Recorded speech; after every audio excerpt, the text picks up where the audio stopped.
we're just going to have them come up, introduce themselves, say a few things, let people know what we're doing. You can put that over on the water. Yeah. That's a good idea. Boom, boom.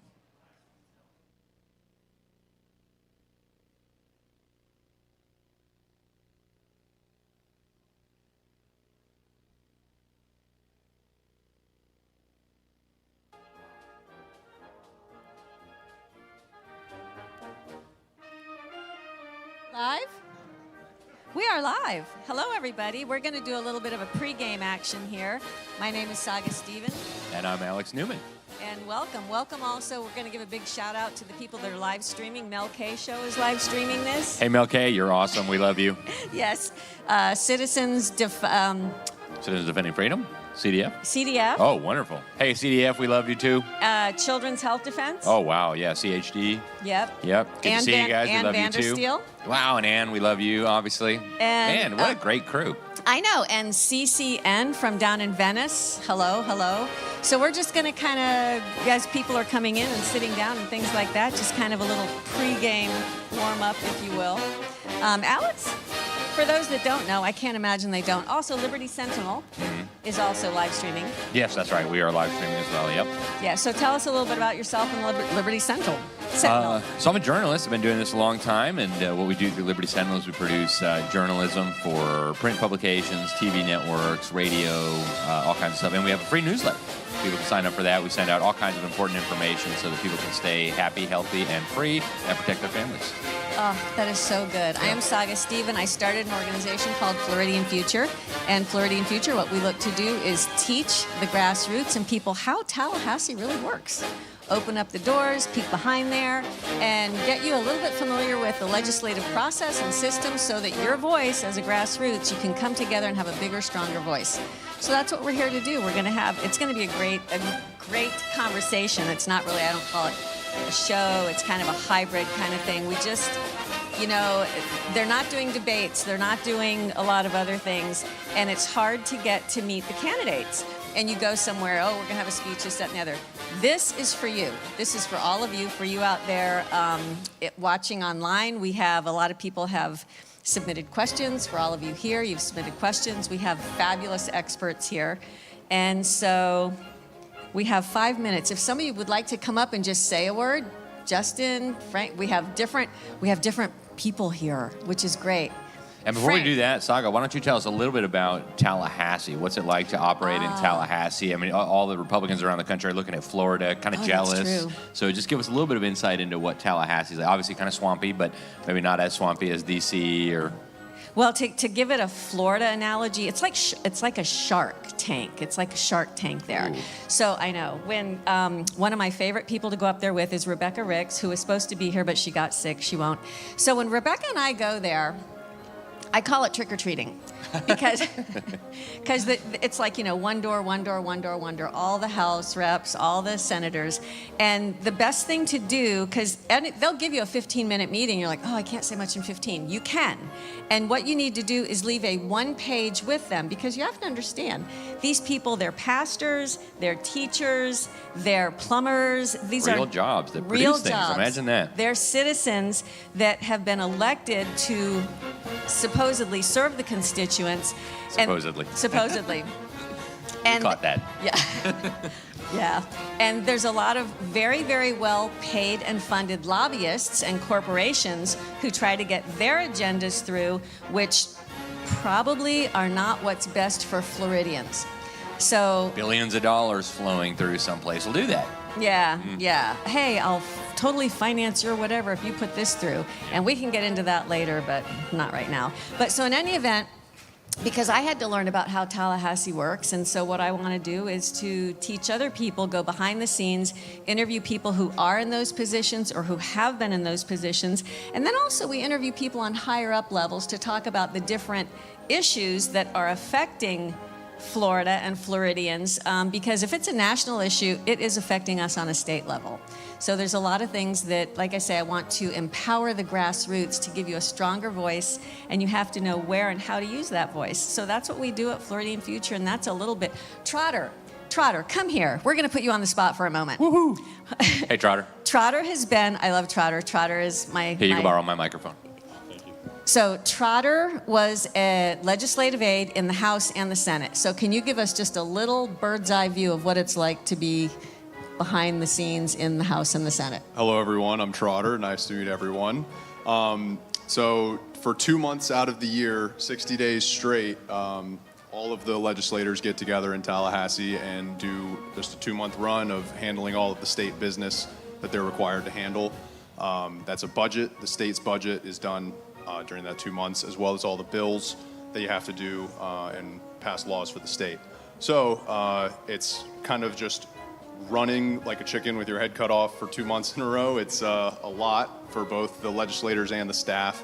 And you get citizen groups, nonprofits, lobbyists representing, corporations and the nonprofits coming in and trying to get either budget line items in for their projects, for funding from the state, for local initiatives, roads, other things like new Ronald McDonald House, whatever you may need for state funding, and then all the bills as well. So they're doing everything, and it can be very, very hectic, but it is a bit of fun as well, I will say, from the staff end. It can be fun at times. So it's very, very fun, and I recommend everyone go and just see it. If you have seen it on a school field trip as a kid, it can be one thing, but then going once you understand more about it is very, very cool. I will highly recommend. That's what I'll leave everyone with. So awesome. Thank you for your time. Trotter, thank you so much. Sorry I put you on the spot. You guys got to did go see great. how the sausage is made. Yes, yes. And another thing to know, and every state is different on this. For instance, in Florida,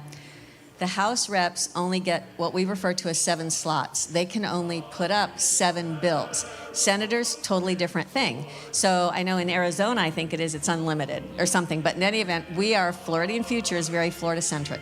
And that's what we're here to do today, is concentrate on Florida and what is best for Florida. So with all the people out there and lack of debates and lack of everything else, Hint, hint, hint. yeah, we're doing it. We're just, golly, we're going for it, because the governor position is not a prize to be won. It's a job. It is a big job. So think of this kind of like a job interview. And we want to get to know one of the candidates here, Paul Renner, and we also have experts here in their fields these people have been in the trenches, okay? So that's what we're gonna do today we're almost ready to start, but that's what this whole conversation is about, getting to know Paul, for Paul to get to know you all, the constituents, and for the experts who have been in the trenches to let us know what they've been doing, what's going on, and where we're headed. So first of all, since we are officially, it's time. It's 5 o'clock. It's 5 o'clock. Somewhere here. Yeah, here. I would like to have Pastor John come up and open us in prayer. So John, where are you? He's running. There he is. There he is. Excellent. Because this is, just so you know, we're at Believers Fellowship, and he has graciously let us use his venue. So if you could please open us in prayer. Absolutely. Can we stand together? Father God, we come to you in the name of Jesus, and I first thank you for the sacrifice of Jesus Christ on the cross. We thank you for the founding of this great nation, that it was founded on godly principles. We thank you for the freedom that we have to worship Jesus in this land, and that you are still moving from sea to shining sea. We pray for this nation. We celebrate 250 years of America, but may we have centuries more. We ask you, Lord, may your grace and may your face continue to shine upon this land. Lord, I thank you for all those that are here. And we ask you to give us wisdom on how to navigate the things that are discussed and what we should do about it. Lord, to the voter that is asking, God, show me what to do and how to vote, we thank you that you would give us wisdom. In Jesus' mighty name, amen. Amen. Thank you so very much. Thank you, Pastor. All right, guys. Good evening. I am Alex Newman. As we mentioned, this is Saga Steven, and this is the Florida Freedom Forum. So over the next 90 minutes, we're going to hear from a lot of people who have actually been in the battle, who've been on the front lines of the battles, not just talking about what they might do in the future, but about what they have been doing and how we can move forward as a state. We want to preserve the free state of Florida. So we've got really some of the frontline activists here with us. Yes, and this isn't about a speech and it isn't about a debate, but we built this event kind of as a hybrid. It's part panel, part town hall, part something for you all to see and to ask questions. You're not just viewers tonight, you're participants. We have questions coming in from online. We've had people submitting questions all week because you're here to hire someone for the hardest job in the state.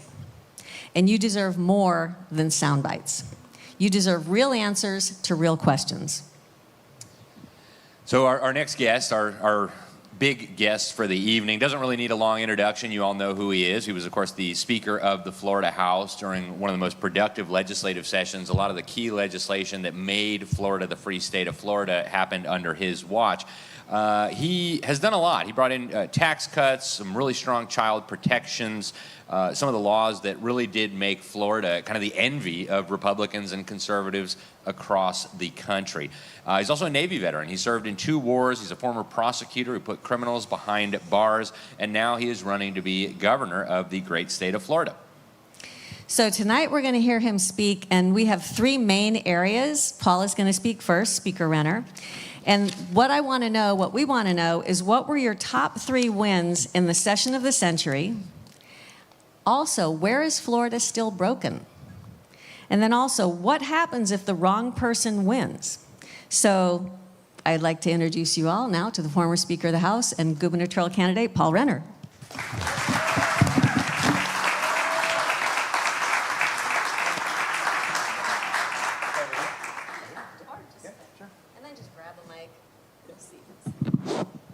Is it on? Yep. It is on. All right. How's everybody doing? Good evening.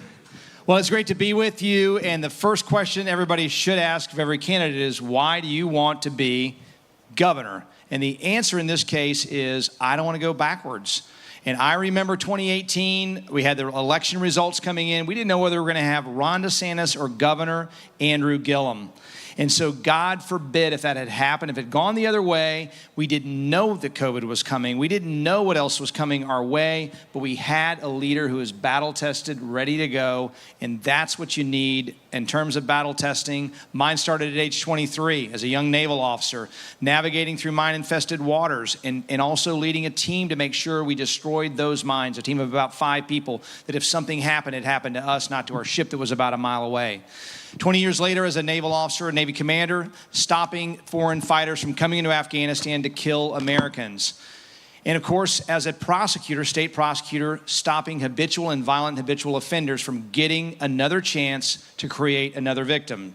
That's why they call him habitual, and you have that pressure in battle testing to make sure you prove that case beyond a reasonable doubt unanimously to the jury so that person will never get a chance to create another victim. Started my business, been a partner in a business, and as Speaker of the House, you want somebody who's delivered results. To Saga's question earlier, we led 2 years that were called the Session of the Century by James Madison, and that the governor said were unmatched of any other 2 years in any legislature in America. And without going through all the things we did, you can look it up. Let me talk about the hard cases, the hard issues we had to tackle. Beginning with insurance. If you remember, insurance markets were in collapse and free fall. We weren't sure we were going to have insurance companies here to cover our homes. We went right into special session. We went after litigation abuse and the trial lawyers. We went after the insurers to hold them accountable and focused on the consumer. And because of that, we see huge progress and citizens' policies coming down, insurers coming into the state. We did major tort reform on the heels of that goes with that has caused the decline in automobile rates in only 1 state in America. That's the free state of Florida. We got after the problems that people said could not be done, but we got them done, and we beat the special interest, which is important because you want a governor who's, number one, not swimming with the special interest, but fighting them to put Florida first. Number 2, we did the same thing when it came to protecting our children, because during my time as Speaker, we protected children and defended childhood. And what I mean by that is we had several bills, not only ending transgender surgeries on minors, boys and girls bathrooms, but taking care that young kids, 8-year-olds, who get online and see pornography that nobody should ever see. We had a bill to stop that and protect minors, as well as protect young children from addictive social media platforms. What you learn when you look at this is they know that this is damaging the next generation. But they're doing it because they figured out how to use addiction as a business model and monetize our children for profit. And so we stood up. I had big tech all across Tallahassee lobby up to stop us from winning, but we beat them. And we put the best laws in the country in place. That's number 2. We also did something that had not been done, at least on the scale that Florida has done, which is universal school choice, or stated differently, educational freedom. Part of the free state of Florida is health freedom, educational freedom. It's all these things where we are the gold standard. And when it comes to educational freedom, it meant sitting down with staff and saying, how do we include this for homeschool parents? So we now have a PEP program that I created, a speaker that we put in that bill to make sure that kids that are homeschooled, which is very valuable, we have a robust homeschool movement in Florida, have the opportunity to get that scholarship, as well as those who may want to send their child to a private school, but can also be unbundled and used someone in a private school could use it 1 or 2 days a week in a public school, charter school, you name it. It's totally unbundled, customizable, so that education is customized to each and every student, and it's not based on a school model. It's based on the money following the child and doing what's best for them to lead to the best educational outcomes. And so those are 3 highlights from the session of the century, they called it. There's a lot more we did that made it that. But at the end of the day, we have become, and you asked me the question, Saga, what are the challenges? What are the threats ahead if we get this wrong? If we don't step in and have somebody who's going to lean in and has proven receipts, proven leadership to deliver on the challenges of today, what's going to happen? Well, I'll tell you, we become a victim of our own success. And I jokingly say that if I could, I would build a wall at the Florida, Alabama, Georgia line and make New York or California pay for it, because everyone wants to be here. Just like people are coming into this country from failed countries, people are coming into Florida from failed states, failed blue states. And so we have to first and foremost make Florida more affordable again. We have people who are struggling, who are listening tonight, who are in the audience, who are struggling. I talked to some this morning in a church service who have been here 20 and 30 years and may have to leave the state they love, the state that they wanted to spend their retirement years, because they can no longer afford the taxes, the insurance, the electric bills, and on it goes. And it seems, at least in this last 2 legislative sessions, that they weren't attending to that, weren't getting the job done. So if you want to know what the risk is, look at the last 2 years. They threw something together at the last minute on property taxes. You can argue it's better than nothing, but they could have done so much better. And so day one, when I say we're not going to, first 100 days, we're going to get after affordability. I think it's important that voters have a written vision in front of them. A governor should put forward a bold vision, and we have one in the contract with Florida on voterenner.com that you can look up, which starts with making Florida affordable. This will be the first 100 days, and in the case of affordability, right after we get inaugurated, we'll go into a special session, not waiting for the March session, and get after those issues. We're the only candidate with a plan to eliminate homestead property taxes, not by partially, but fully eliminate homestead property taxes while shifting the burden for police and fire over to tourists, people who speculate here, people, newcomers here. And when I say speculate here, we know that private equity has come up and treated Florida as a profit center, as a honeypot, and they've bought over 100,000 single-family homes and turned them into rentals. They can pay a little bit more because none of that money will ever leave the state of, will ever be spent in the state of Florida. It all goes back to some other state or some other country for that matter, and is not available for those of us that make home here to also have the American dream and buy that home. So when we think about overdevelopment and how we've grown so fast, we can start with over 100,000 existing homes that are not available for purchase. We'll get after electric rates by reforming how utilities do their work and bring those costs down. Right now, it's a broken system that incentivizes overspending. We need to make sure they're delivering the cheapest electric bill to your door, and we'll do that. Meanwhile, we'll stop hyperscale data centers, which will drive up your electric rates. Thank you. will drive up your electric rates, damage our aquifer because they're big water hogs. They need water to cool, and also have significant environmental concerns, which we're going to talk about in one of the upcoming panels. And real quickly, the rest of the contract is about making Florida safe, keeping it safe and making it safer. That means going after public corruption. It means permanent DOGE, because part of the property tax plan is saving 10 to 20 billion of the 200 plus that's spent at the state, the local, universities, special districts. We can do this. If every family and business can save less than 10% out of their budget at any given time, we know we've all done it probably at some point in our business career or our personal budget, then government can do the same, and we can return that through property tax relief to make that happen. And so we'll do that. We'll also make sure we're leaning in on the worst of the worst, people who kill cops, who rape and kill children, and not have people on death row for 30 and 40 years. We'll give them 3 years for appeal, so families don't grow old and die before they ever see justice for their loved ones. We have to make sure there's no excuses for the worst of the worst in our communities.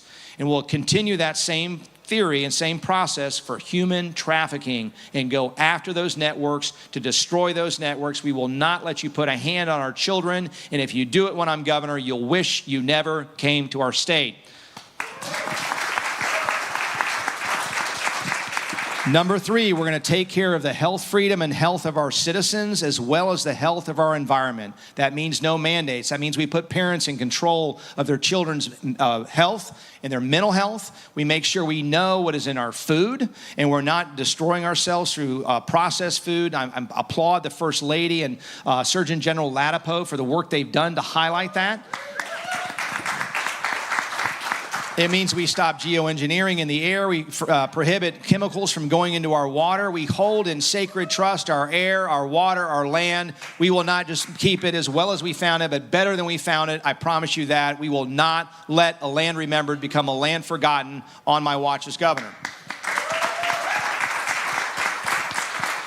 And on natural resources, we did record amounts in land conservation to preserve the wildlife corridor, our Everglades, our springs. And so we will do that because, you know, the first environmentalist was not a purple-haired Antifa activist. It was a farmer or rancher, people that understand you have to steward the land, and we'll do that. And then finally is keeping Florida free, whether that's the First Amendment, the Second Amendment, making sure that we are making Florida the gold standard for election integrity, that we're protecting against the harm of AI through an AI Bill of Rights, and also stopping this new technology, for whatever benefits it could yield, the threat of a growing surveillance state. I will stand in front of a moving train to make sure that a surveillance state like we see in communist China never takes a foothold. Here in Florida, that means no flock cameras. That means pushing back against digital ID and other things that threaten your privacy.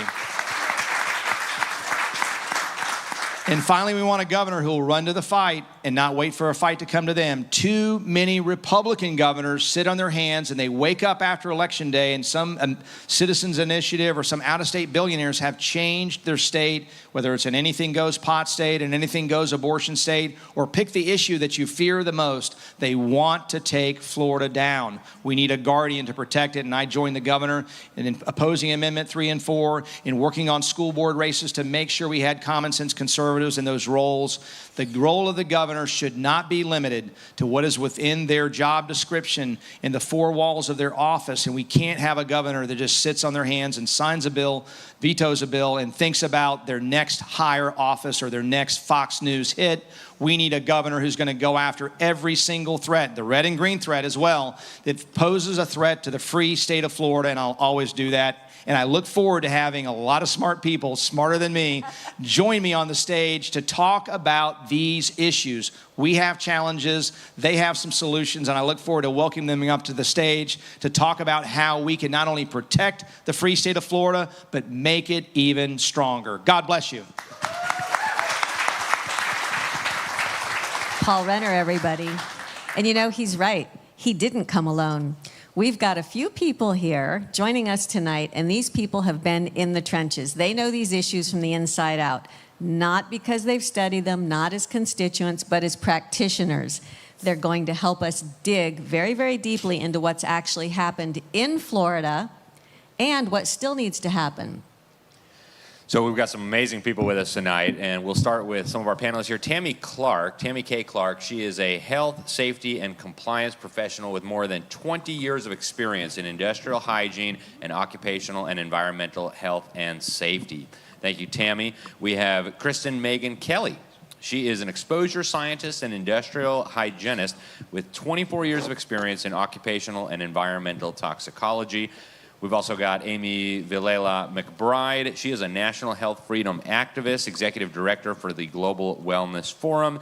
And we also have Justin Harvey. He's a community activist. He's been very active here in Florida. I'm sure you've seen him on social media, helping to lead the fight to make Florida a state that gets fluoride out of our water, out of our community water, leading the charge on medical freedom, 5G, and so much more. Our friend Rebecca Ricks could not be here. She had an unexpected illness, so I'll take a little bit of that. She was going to talk about parental rights. I've got 6 children. I think I got something to say about that. And then we also have the very special Catherine Austin Fitz. She's unfortunately in Europe right now, so we will be having her by video, but stay tuned. We'll have her later in the program. So here's how this is going to work. I'm going to throw out a question. Either Alex or I will throw out a question to our panelists. They'll give us their take, what they've seen, what they know, a little bit of a deep dive. Then Speaker Renner will address their issues, and so we'll have statements. We're not doing speeches. We're not doing, big bios. We're having a conversation. So let's get started. Okay. Health and wellness, medical freedoms and public health. This one. Whoops, did I go? Okay. Tammy, data centers. Who here is interested in data centers? All right, here we go. So this is to Tammy and Kristen, and I know that you two work very, very well together. So what are Floridians not being told about the water consumption, energy demands, but also the health risks of the AI data center build-out happening in this state right now? Yeah, so I'm an exposure scientist by trade, and I always look at a situation by kind of triaging the hazards. And the number one hazard that you're not hearing about is something called tonal noise with an N. And it's the noise that you cannot necessarily hear, but you feel. And it has a myriad of health impacts, biological impacts that can cause insomnia. It can cause mental health issues, cardiovascular issues. And when you're an expectant mother, it can elevate the cortisol levels, the stress hormone, which can lead to early term labor and low birth weight. And if you're a rancher or a farmer, this can inhibit the mating cycles of your livestock, their ability to produce milk for dairy farmers. There's something called bioacoustics and acoustic ecology. So if you've ever seen those silly videos throughout the years where people are playing like Mozart or Beethoven to their plants, there's science behind that. And if you're playing tonal noise, which is a constant low frequency hum, think about how light is a spectrum. Noise is a spectrum, so it's the low frequency noise. And most of us don't hear a dog whistle. That's how our brain reacts. That tonal noise being 24/7 constant puts your brain in constant flight or fight mode. And the one thing I want to tell you is all of the data in the randomized control trials involving exposures to tonal noise is all based on an 8-hour time-weighted average related to more OSHA standards. We're talking 24/7. And in our profession, you must treat something as the greatest hazard until you can produce exposure levels. Like if you don't have data presented to you, you have to basically treat it as a worst case scenario. So tonal noise is something that is very hard to control because it bounces off foundations. But to me, it's the most hazardous and it's the easiest to control. But these very billion-dollar incorporated data center developers and energy companies will not control this at the source with engineering controls. And it's quite negligent. So I have to add to that because there's a lot of things that people are not being told and that our board members are actually being flat out lied to about. I want to talk about the water issue because they are saying, oh, don't worry, we use a closed loop system, as if that means they're not using water. So anybody that tells you that, you need to then, as a board member, say what type of closed loop system, because even a glycol solution is still 50% water.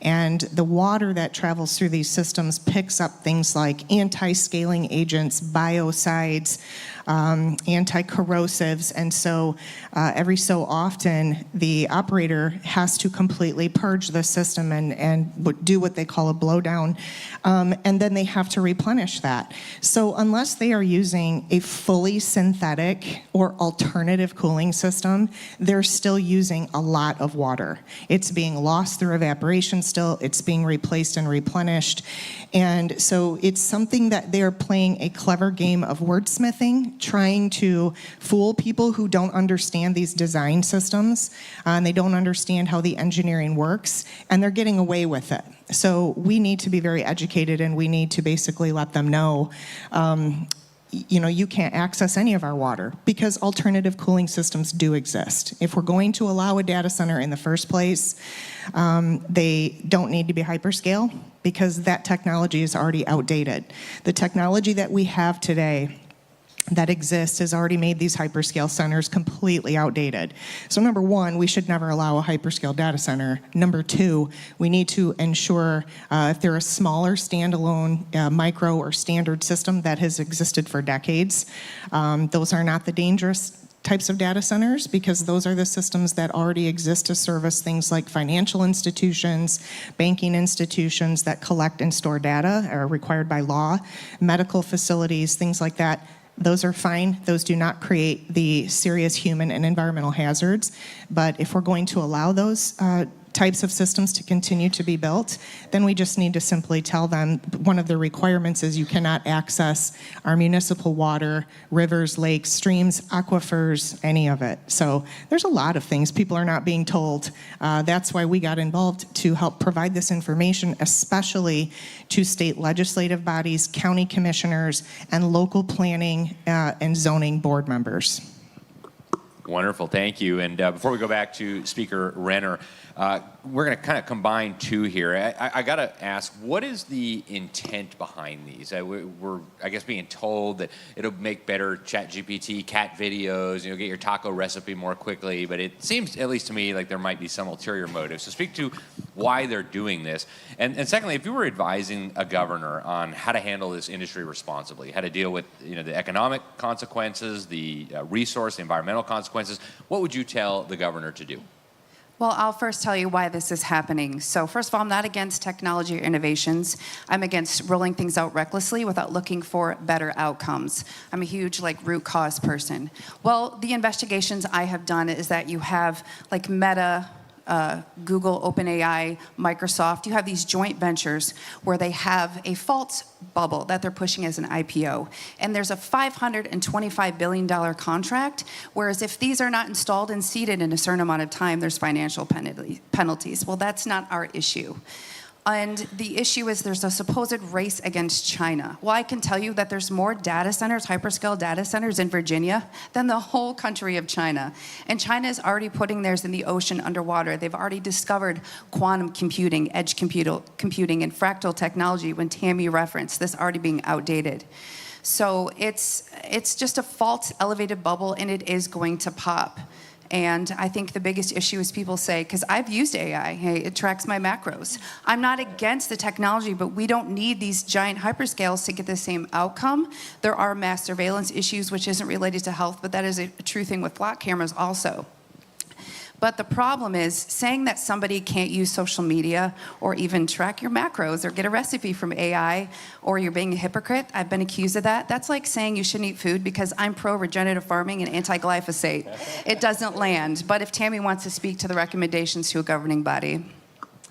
Yes, so I would recommend to a governor candidate as yourself, as we have been doing all around the country with state legislative bodies, county commissioners, is to first of all put together a panel of experts, not paid experts, but people who are, when I say that, what I'm referencing is one of the data center companies found out that I was going to be testifying in North Dakota, and within 24 hours flew their own expert out there to, he's in my field, but he was being paid by them to say what they wanted him to say. So what I would say is get together a panel of experts who do not have any skin in this game, who are not going to profit from this, but are going to abide by the ethics of their profession and be honest in providing information and guidance on subjects that you might not know a lot about, in areas and fields you don't know a lot about. And then I would say we need to build requirements. Kristen and I have told people the requirements that you need to put in place are like real estate requirements, right? Number one, the siting. Incredibly important. These facilities should never be sited near homes, near communities, near schools, near farms or ranches. They should belong in places like brownfields, Superfund sites, abandoned industrial zones. It's a great repurposing. After the siting, that's the most important issue to keep people and the environment and animals safe. We need to require them to use alternative cooling methods and not have access to any municipal water or our aquifers, especially the state of Florida. The state of Florida in particular has very fragile ecosystems, and this state cannot possibly support the freshwater consumption from these things. So there's that. And then update noise ordinances. A noise ordinance should not just be measured in what's called dBA range. That's the audible noise that you hear. Kristen referred to tonal noise. Tonal noise is measured in dBC, like Charlie, and dBZ, Zulu ranges. And so that's the part they're getting away with when they're saying, oh, don't worry, we're measuring at the fence line, it's only 55 decibels. Yeah, that's audible noise being measured in the dBA range. That's not the only noise we're concerned about. So we need to update. We need to have noise requirements with 24/7 monitoring of that tonal noise. And then lastly, you need to require them to provide the millions of dollars up front to sit in an escrow account for any decommissioning, deconstructing, or remediation if the campus is abandoned, because we've already heard Google executives tell state legislative bodies that they will probably be abandoned, many of them within 3 to 5 years, just because of the changing technology. But what's a community going to do? What's a region going to do when they have this massive campus, right? And they won't have the money to completely restore that ground and that property back to its original condition. So those are some guidelines I would say to put in place. Remember what I was saying about the legislation being normal people and you bring in experts? Speaker Renner? Those are the experts. So when you're there in your first 100 days, or what is it that you can do as governor to protect Floridians from this onslaught of the billionaires coming in with their hyperscale data centers? Well, I think it's as simple as a bill that would just distinguish the smaller data centers that you said are not harmful, which we have in Florida, from those that are hyperscale. And you can do that very easily through legislation at the state level, very similar to what the counties are doing in moratoriums around the state. There's a dozen or more that have done it. You do it at the statewide level and say, we're going to take a pause and look at all the things that these experts have just talked about. And Tammy used the word outdated, and I just use a description of, think how proud you would be to say, I've got my whole music collection right here, and you pointed your friends to a shelf full of 8-track tapes, or you said, here's my all my computer information, all the stuff I've stored, family photos on 5 1/4 floppy disks. And I know there's some people, or younger people, are like, what is that? But my point is, this is where this is going, and we're going to have these massive facilities. We're not.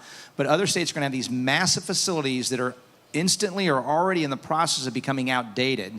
We need to put a stop, wait for the technology to catch up, so that they're going to get smaller, they're going to get cooler, they're going to get less environmentally damaging, or hopefully not damaging at all. And when they're ready, so that we can I can feel comfortable as governor that this is not going to harm the citizens of Florida, that's when you can have a conversation. But what's being offered right now is not that. It's increases in electric rates. It's damage to the aquifer. And as Tammy said too, is that Florida also uniquely is not in a place, unlike states that are losing population or that are sparsely populated. We've had, as everybody in this room knows, so many people move in such a short amount of time that the aquifer without a single data center is already under stress. And so this is why I say there has to be a full halt.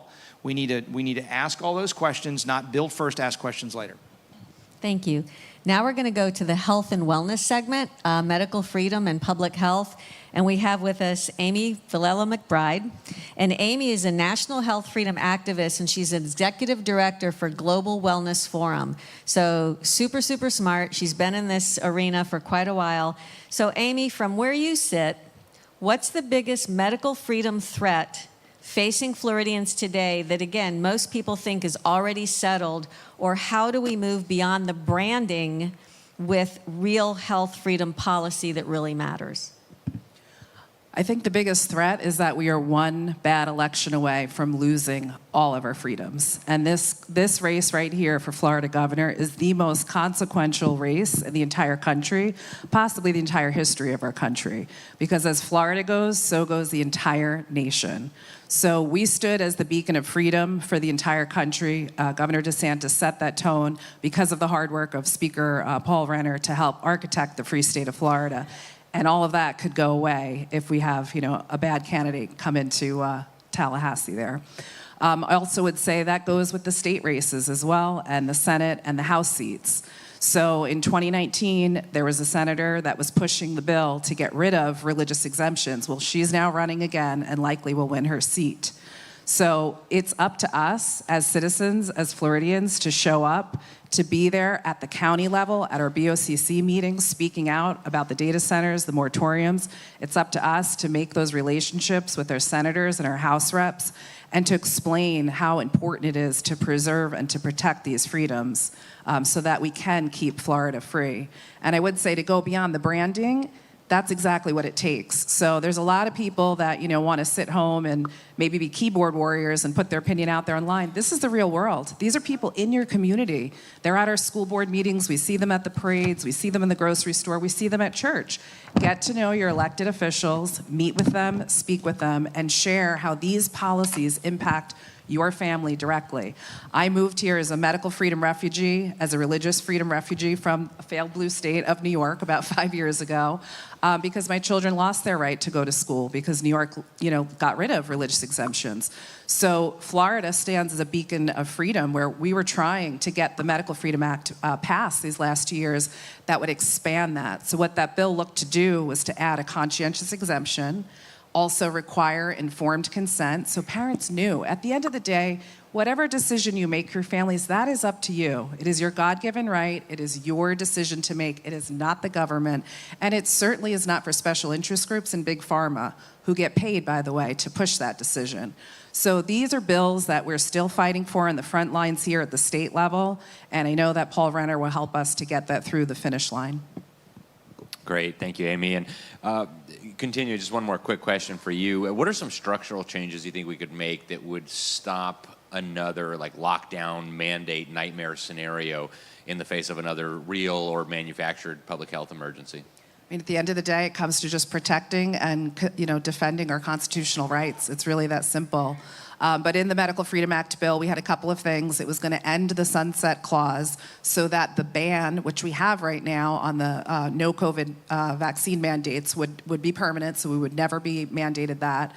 And we were looking to also make all mandates go away. Unfortunately, that piece of it didn't make it into the bill. The bill ended up passing fully in the Senate, not in the House. And I think that still needs to be pushed forward this upcoming session. So, that can be done either in special session or once we're in regular session to make that happen. But at the end of the day, it's all about protecting our constitutional rights, whether it's our privacy with the flock cameras, our ability to choose what's best for our children. These are our God-given liberties, and they need to be defended. So, Speaker Renner, after listening to this, and I know that you know more in depth about, for instance, the laws that you did get passed when you were Speaker of the House, can you talk a little bit further on what Amy was saying about where we're at, where we're broken, and what we need to do? Sure, and my journey into health freedom really started with two things. It was COVID and seeing so-called experts who were willing to really destroy lives, literally destroy lives, destroy business, destroy every other aspect with a singular pursuit of what they thought was the right course of action. And then to go further, to have people losing their jobs by not taking a shot that was rushed through, that people would be understandably wary of, to go a step further than that and suggest that perhaps we'll restrict your ability of movement with vaccine passports, which sounds like nothing different than communist China or the Soviet Union. was really frightening to go through that. As a legislator, I was proud to stand with the governor and others to make sure that the free state of Florida was really created. I think we're going to birth through that process to put the hand up and say no. And we had a lot of people that are probably in this room and watching that came to our state because we were the oasis of freedom. And then the second thing that happened was the social media bill that I worked on. And realizing, I think growing up, I'm a free market guy, you feel like everybody's going to do the right thing, realizing that you had large corporations who were knowingly addicting children and monetizing them for profit, knowing that it has devastating consequences to their psyche, really bad. And so knowing that, the scales kind of fall from your eyes, and when you start talking about the huge spike in the number of vaccines that are being pushed and the monetary benefit of that, you start to question, is that really necessary, or is that just for continuing to drive shareholder value? And so what Amy's talking about is we had, from a prior, not under my administration, but had a prior sunset on some of that COVID legislation that's going to go away because that bill didn't pass. And so literally, when I said we don't want to go backwards, we are scheduled to go backwards on health freedom unless you have a governor who will stand up in the first 100 days, as I will, and say, we're not leaving here until this gets fixed. We're going to have that Medical Freedom Act strengthened to push forward and make sure that we continue to be that place where people don't have to worry about the government coming in and telling them, because your health freedom is your own. Thank you. Fantastic. Justin, I want to turn to you now. You have fought on a lot of issues: genetically engineered foods, fluoridation, vaccine mandates, 5G. A lot of politicians treat these all as kind of separate issues. Is there a common thread between those, and what is it? And while we're at it, we've got these flock cameras popping up all over the state. How concerned should we be? What do you think is going on there? Is that a threat? Yeah, absolutely. So the common thread really, when it comes to our health freedom and these topics that are affecting our food, our water, it's really the same formula is what I've come to understand. It is corporate interests basically buying scientists, manipulating science, and feeding us a narrative. And it's always the same story. It's, we got to feed the kids GMOs or everyone's going to starve. We got to put fluoride in the water or the teeth's going to fall out. We've got to act now or climate change. And it's this or else. And it's this fear narrative.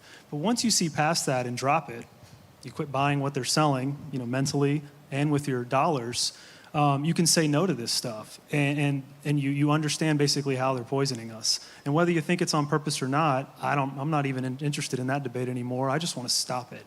And then what can we do to stop it? And that's taking action at the local level. And I started from the guy with the protest sign, and I said, I think we can have a little more impact inside the building. So we started going inside. And I can just tell you, from someone who had no public speaking experience, no political experience, I was terrified of doing it. I went in there and I was passionate about the topics, and we actually got the needle moved. Being consistent, being creative, going in there with not an army, not the whole community. You just need a few key people, maybe some firefighters, maybe some vaccine-injured folks. One time I brought an inflatable elephant to get the media attention to address the elephant in the room, which was the mRNA shot they were forcing on our firefighters. And as just a regular guy, we got enough attention from the media and the governor to step in and stop the COVID mandates, to take the fluoride out of the water. So these are just little things that you can just start attending your local council meetings, sending emails, and you'd be surprised about how many council members looked at me and said, well, you never even, they just have that deer in the headlights look. Like, the fluoride's coming from what? They're genetically modifying what kind of mosquitoes? And then once you educate them, and don't come at them in an adversarial way, you educate them, they realize what we're doing, and we stop the poisoning mechanism. So, and as far as the flock cameras, you take the same strategy on the health freedom and you apply it to the surveillance state. Educate them and just say no. We've got to say no to the hyperscale data centers, the flock cameras, the 5G cell towers that they're trying to put outside of our bedroom windows. This is all part of Agenda 2030. The Great Reset is what they call it, this whole surveillance state. And it's disguised as convenience and as technologically advanced. So just don't buy what they're selling, and let's continue to fight back for our health and privacy locally. That's the key.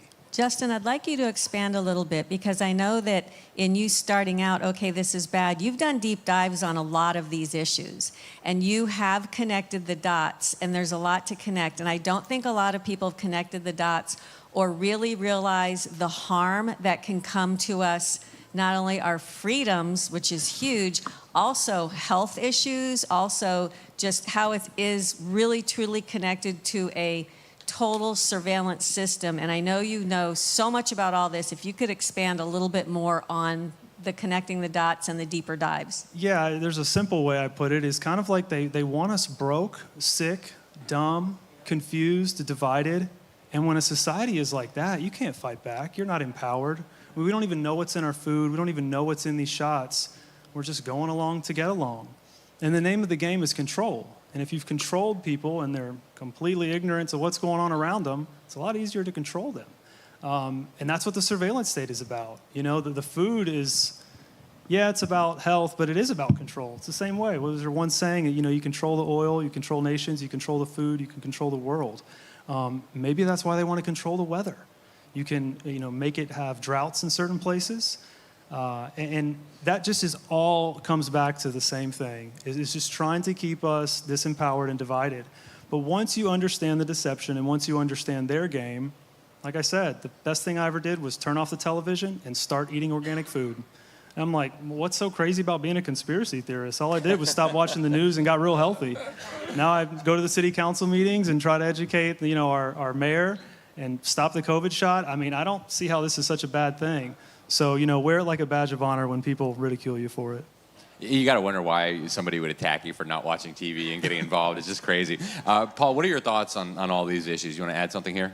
Yeah, I think I'm a history major, so I'll make a historical comment. Think of the most evil regime in history, going back 100 years, 200 years, that would want a leader who would want to totally dominate and deny freedom to every one of his or her, you know, citizens.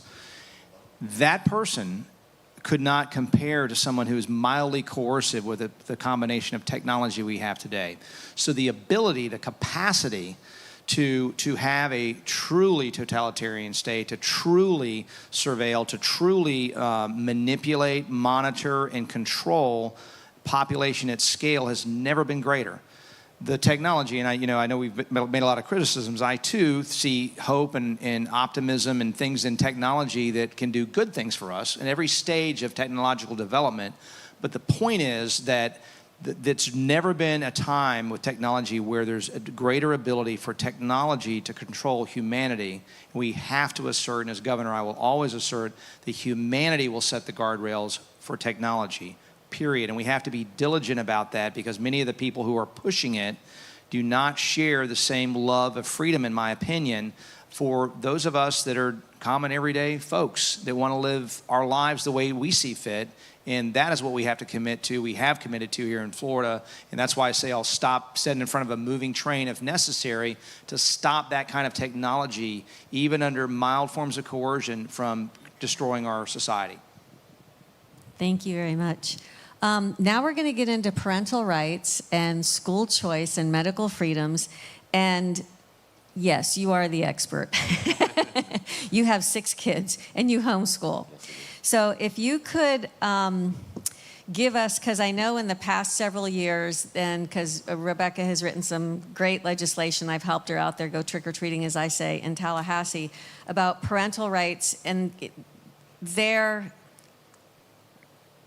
staying in charge and having truly the rights for how their kids are educated, for what goes into their kids' bodies. But on the ground, what are you seeing and where is the system still kind of routing to get off that track? Yeah, this for me is one of the most important issues, not just because I'm a dad, but because who controls the upbringing of children is really ultimately going to determine the future. I mean, we can have all the political discussions we want, but ultimately the next generation is going to have to make those decisions for themselves 20, 30 years down the line. So we've got to take this seriously. In my experience so far, Florida is really a leader in this realm. We are doing much better than other states. Other states are moving backwards. Connecticut, for example, just a few weeks ago, passed a new law that if you want to homeschool your children, you have to ask permission from the child welfare bureaucracy, the Child Protective Services. And if they say no, you're out of luck. And you also have to more closely follow the government's ideas on what education should be. So we're not where we need to be in Florida yet on education or any of those other issues. I mean, as a homeschooler, I can tell you, you still have to jump through a lot of hoops if you want to homeschool your children. They're my children. Why do I need to inform the government and do testing and this kind of stuff?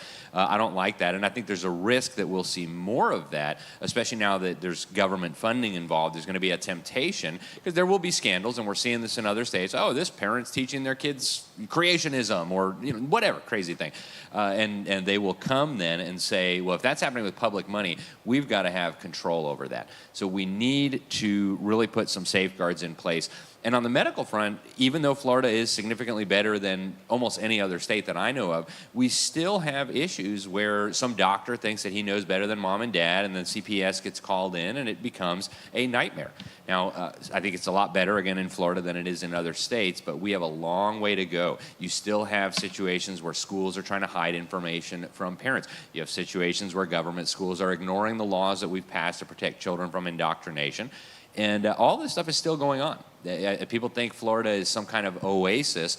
Just because we're better than other states doesn't mean we're out of the woods yet. We've got a long way to go on all of these things. So I hope we will continue to make progress. I hope we'll continue moving in the right direction, but we've got a long way to go. And with that, Speaker Renner, because I know that Florida does have a lot of good stuff, and I know a lot of those laws are also being fought by people that don't want them for whatever reason. I was at a opponent's rally, and they were saying that they don't like the voucher program. They want government control and everything. And I was wondering if you could speak to that again, about where we are, where Florida is broken, and how you will help get us back on track. Well, let me speak to parental rights broadly, and because of a number of things, I've proposed a parental rights amendment to the state constitution that tracks what Michael Ferris and others developed and have been pushing at the federal level for some time without success, because nothing happens at the federal level, obviously. But that basically says that parents have a fundamental right for the upbringing, care, and education of their child, and that's it.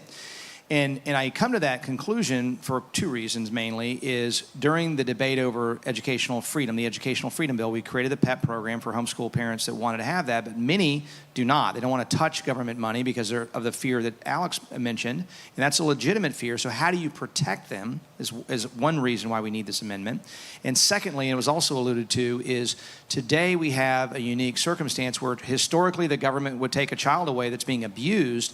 Now we have states that are taking children away, not because of a difference because they were being abused, but a difference over values. That the government doesn't agree with your parenting of your child. And so we really have to see that in the Constitution, where it is not going to be trumped by legislation or by a change of the guard or by going backwards in leadership. These things could happen, and we see, in fact, judges who don't recognize that God-given right. And we see in Florida, where a 13-year-old, the doctor will say, "Do you want you want your parents to walk out and talk privately with me?" And I need to know whether my child is going through something that may lead to some really terrible thing in their future. I need to know that so I can help them. And so these kinds of things are a reason why we have to have parental rights.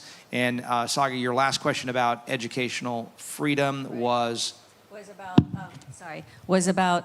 like with the people that one of the opponents was saying that they wanted to take away basically the voucher program and have just government schools. Yeah, I mean, there's this insatiable desire, and I'll say among the expert class, to really control every aspect of everyone's freedom. And this is why the technology piece is challenging, because if they're just mildly coercive, with not in a really in-your-face kind of way, there's the technology is there to get a long way down the road without being, Hitler or Stalin, and still really substantially manipulate and control the population. And so this would be one area, because if you only funnel children into one educational model, then you get out what you get. And if that model is a controlled model, then you get kids that may not have a basic understanding of reading, math, science, civics. I mean, things that that historically we've all agreed on. So that's why you have to allow for educational freedom.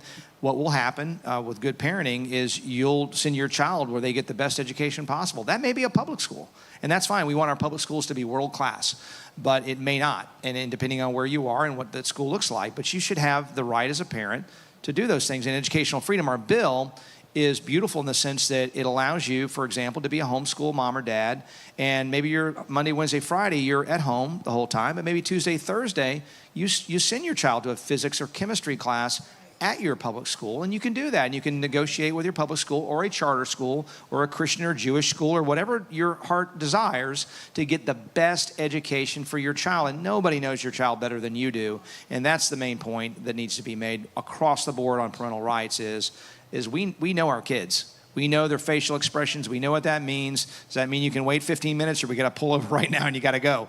And so that's why we need parental rights. Amen. And nobody loves their children more, huh? All right, so we're just going to go directly to you now again, Paul. I want to talk about affordability and this question of eliminating property taxes. So what's your take on the proposed Amendment 3 property tax plan that we've got on the ballot this November? And how is that different from what you have proposed?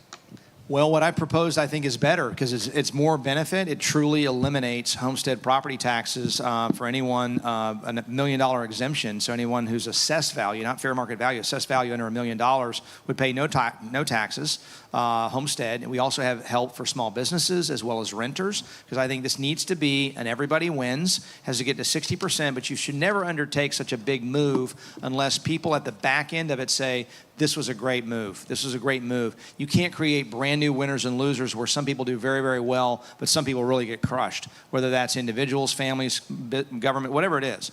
And so I believe I know we're better on the benefit side because this proposal does not eliminate that. You're still paying school taxes and other things. You get sick, you lose your job, you're on fixed income, and you can't pay that property tax bill. They will still take your house. So you're still renting from the government when you're 90 and you've paid your house off 20 years ago.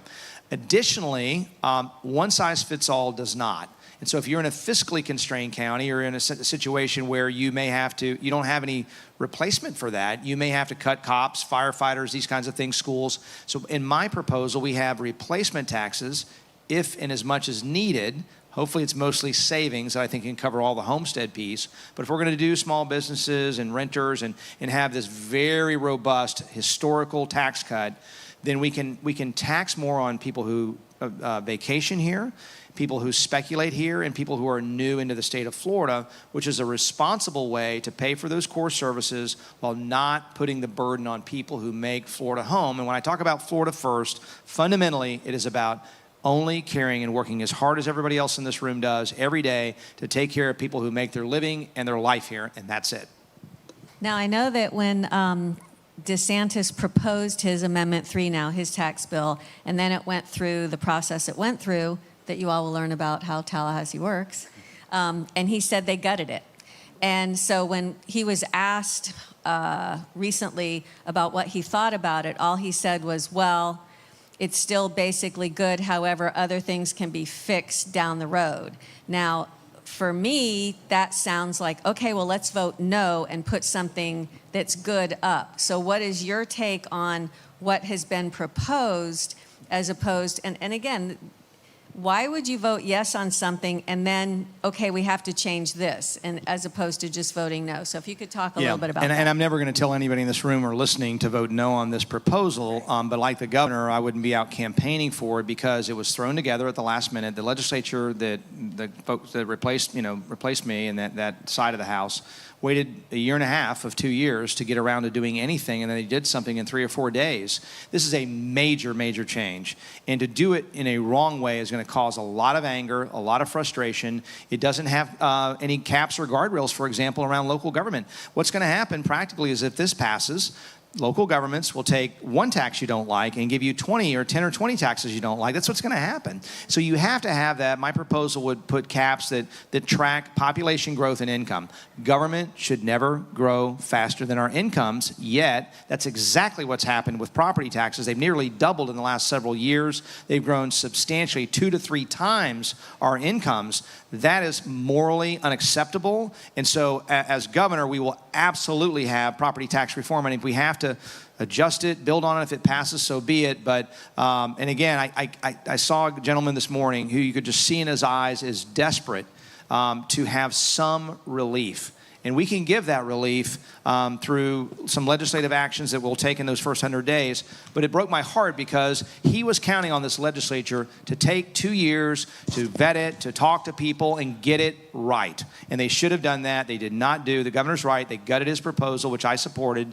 And so now here we are. And we'll see what happens. But it breaks my heart that people who really need some relief have to look at this and say, do I take this or do I wait for something better? And is something better coming? I'm telling you, when I'm inaugurated, something better is coming. I believe that. Fantastic. All right, Saga, we want to turn back to you now, the founder of Floridian Future. You have spent a lot of time on financial freedom. You're a big activist in this space. Give us the rundown on what we need to know. Well, just so you all know, the very first time that I met virtually Paul Renner was in 2022 when I had this very creative idea for Florida to have a sovereign state bank. And it's a proposal that is a heavy, heavy lift because a lot of people don't understand what a sovereign state bank would do. So I have been, my pillars are health and finance. I'm on the board of Citizens Council for Health Freedom, which is a national organization that fights legislatively naturally. And then finance, I work closely with Catherine Austin Fitz, who has taught me so much. Because one thing, and it's like, Justin, you touched on this, if we lose our financial freedoms, we have no freedoms. And I want you all to think about what is being proposed with the Genius Act, with Clarity, with stablecoin and all that, is for us to go down into a more digital lifestyle. And it includes Real ID, which Florida does have mandatory Real ID right now. And it also, it's pushing us more and more into using only digital. And for instance, I mentor kids at high schools, and these kids can't buy a ticket to a prom or a concert or a football game and use cash. And all of that started during COVID. So the digital, and we all know who's going to make a lot of money off of the digital, which is your credit cards and things like that. There's a 95% or 95-cent charge on all of these tickets. And they're trying to push us further and further away from using cash. So that was the first time that Speaker Renner at the time came, and he is what impressed me. He's been so willing to listen and learn. And so I know that we've talked a little bit about our whole financial freedoms and the surveillance state and different guardrails that need to put down. Can you speak a little bit on what you as governor would do to protect us from these threats that are coming down the road at us? Well, it's making sure you can pay cash. I mean, it should always be the case. It's allowing for, we went down the road toward allowing for some kind of gold depository is another area. But the challenge is, and we when I was in the legislature, pushed back against the central bank digital currency and this idea that the government could at some point basically see what you see on your monthly credit card and then take it a step further, and those politicians who are very comfortable with coercion to achieve outcomes that they deem superior in your own life, you know, they can spend their money however they want, but they want to get into how you spend your money and do so in a way that goes to say, for example, you've spent too much, your carbon footprint's too high, we're going to cut off your credit card, or we see you went to the gun range, or we see that you spent money here or there. It could be anything, and you may say, well, I agree with that, but that is the level of coercion that could be set up through what you're describing, and so we always have to have an ability to survive, to buy food. That's what was so scary about the vaccine passports, this idea, or we're not going to let you come in Publix to buy groceries unless you can show your card, no matter what. I mean, you can't feed your family. And so this kind of concept applied to the financial markets is absolutely terrifying. And you know, look, as a veteran, I fought not just for conservatives, but for libertarians, for progressives, for everybody, people that don't agree with a thing that I believe in. I fought for them because that's their freedom. They have every right, a God-given right, to do the exact opposite and raise their family differently than I do. And the government doesn't have the role to control our finances and make decisions for us. If that happens, we're no longer a free country. And those are very real threats for the people who think that's just hypothetical. I've got videos of the totalitarians talking about how they're going to use your programmable digital money to determine what you can buy, if you can buy, what your carbon footprint is. These are serious proposals from very powerful people. So I, for one, am grateful that the state of Florida has taken the lead on pushing back here. Okay, I am now going to introduce a very, very special guest who is going to be here virtually, Catherine Austin Fitts. And I'm just going to thank you all because we need to see the screen. So while I'm introducing, if you wouldn't mind moving your chairs and all. So hang. Oh. But Paul, you stay because you're gonna be talking some more. So we've got someone who can't be here in person tonight. She is in Europe, but she made sure her voice was going to be heard in this room. Catherine Austin Fitts is a former Secretary of Housing and Urban Development under George W. Bush. She's a former managing director at Dillon Read, and for decades now has been the sharpest of minds on a worldwide level, sounding the alarm on financial surveillance state and what she calls the complete control grid. She's seen how the system works from the inside, from Wall Street, from Washington, the whole machinery. And she walked away and fought the DOJ for 11 years and won. And she is out there to tell the truth about it. She sent us a video, and here's what she wants Floridians to know about Paul Renner and the threats coming our way.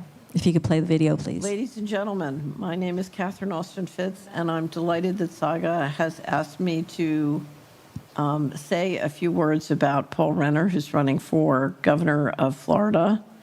I've had the privilege to look at Paul's record, to talk with him about his policies, his experience as a speaker, and his whole life experience. This is a man who has unbelievable command of the policy and budget and economic issues that we all face, you know, in the world, in the country, and certainly in Florida. And his mastery of those issues, and also the mastery of what it takes to get something done. If you're going to be the governor, you have to know how the executive branch works. You have to know how the House and Senate work. You have to be able to get things done in the machinery.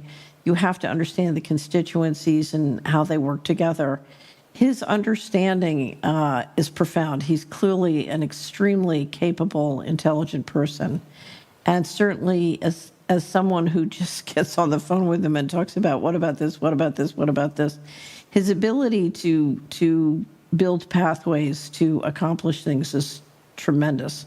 Now, one of the reasons I wanted to support him, and I'm a contributor to the campaign, one of the reasons I'm a contributor is, as you know, I'm extremely concerned about the importance of preserving our freedom, and that means preserving our financial freedom. And we are seeing, both in the financial system and in the tech industry, a move to assert more and more control of our money and control of our bank accounts and other online accounts, and to use digital technology and AI to assert control. That's what part of the data centers and the AI story is about. It's about using those technologies and tools to assert more control.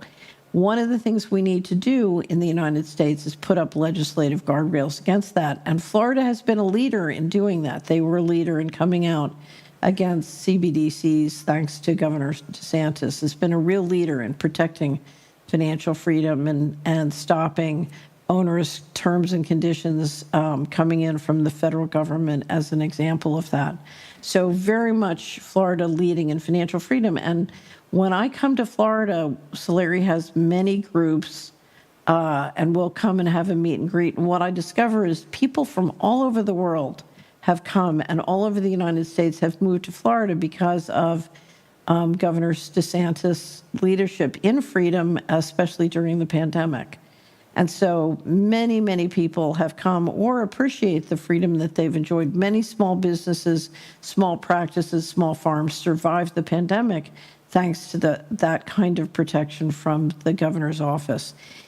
You can't afford to lose that. If you want the Florida that you moved there for, then you're going to need a new governor after DeSantis leaves to keep that tradition going. And Paul Renner is the person who not only understands the importance of that tradition of freedom, but he knows how to affect it. He knows how to work with the legislator at the administrative offices, the budget, to make it happen and get it done. You know, he has the smarts, he has the experience, he has the ability to do that. And it's critical. It's critical. If you've come to Florida, you enjoy that, and you've got to do everything you can to protect that. And so I think for a citizen of Florida, this race is absolutely critical, and I would strongly encourage you to take a look at the candidates. But again, I am very supportive of the Renner campaign, and I would recommend it to you. Please take a look, and please make sure if you live or have assets in Florida or a resident of Florida that you pay real attention, because this race, if you get the wrong governor, you will suffer and your family wealth will suffer tremendously. So this is a critical inflection point for Florida. It's a good time to pay attention. Please pay attention, and please give Paul Renner your consideration. Ladies and gentlemen. Thank you. And when we were talking before about, for instance, who influences our elected officials, a lot of people that are also running are listening to people that have given them millions of dollars, billions of dollars, that are not necessarily for the good of the constituents. Those are the people that are influencing those candidates running. What really impresses me, one of the many things about Paul Renner, is that's who he's listening to. These people are who he's listening to. He's listening to constituents. He's listening to the grassroots who have been there in the trenches with him for years. Those are who he's listening to. He's listening to you. This is who you want representing you. You don't want somebody representing you that is listening to, hey, you know, here's $1 million, here's $500,000. They do not have your best interest at heart. So having said that, if you would address, again, just address us, and before we inundate you with questions from your constituents. Well, let me be brief, but I do believe that Governor DeSantis has been the best governor we've had in Florida, one of the best governors we've had in the country. And the special interests are desperate to get rid of him and put someone in office who will do their bidding. If we're going to put Florida first, if we're going to solve the problems that Florida faces, and I listed some of those earlier, we have to have someone who will stand up to special interest and not be someone who intends to serve them. And we have too many politicians, both on both sides of the aisle, but on the Republican side of the aisle, who sadly get into office and the only thing they think about at that point is self-promotion, getting rich, having fun, doing things that serve themselves rather than serve the public. And we have a lot of good men and women in the legislature. I'm not the only one that was like that when I was serving, but we have to make sure at the top of the list is the governor. And we have been fortunate to have that governor there as the ultimate backstop, the backstop for our freedom, the backstop for so many things, the backstop during COVID, to be the guardian on the wall of freedom. And if you want a guardian for the next 8 years, who better than someone who helped to build the free state of Florida, who's proven in the case of insurance to go after that issue and stand up to lower insurance costs, to protect our children from addiction through social media platforms. I've done it. I'll do it again. And the only interest that is special to me is each and every man, woman, and child in this state. And And so I hope that you will go to voterenner.com and help us out. Join our campaign. These last 30 days, believe it or not, are when people are just starting to tune in. And so share with your neighbors. Let them know that we cannot go backwards. We have to continue to be vigilant and not only protect our state, but strengthen it. And I will do exactly that with your help. Thank you. Now we get to the fun part. Now we get to all those questions he has no Yes, sir. idea. I saw your hand up earlier. Go for it. Oh no! Wait! Okay, hold on. This is how good we're going to, because we had a lot of people submit questions online. So we're going to take some of the ones that submitted, and then we're going to have the people come up and ask questions here. We'll put the mic here. So you could be first. Come on you around. can be First up. You can be absolutely first. Yeah, they won't be able to hear it online, though, so just let us get to the mic. But we'll start with one that came in from the Jake Buzz. He asks, Paul, as a vet watching our state, how do you see your Navy prosecutor speaker experience shaping priorities like Florida jobs for residents and school choice expansion? Well, I don't know about those particular two issues, but I'll say as a veteran, as a prosecutor, I think that's a lifetime of service that is not inward, it's outward. It's about, standing up. As I said, as a veteran, I didn't go over there wearing the uniform, and I wore uniforms with people that didn't agree with me politically. I went over there to make sure I did the right thing for everybody.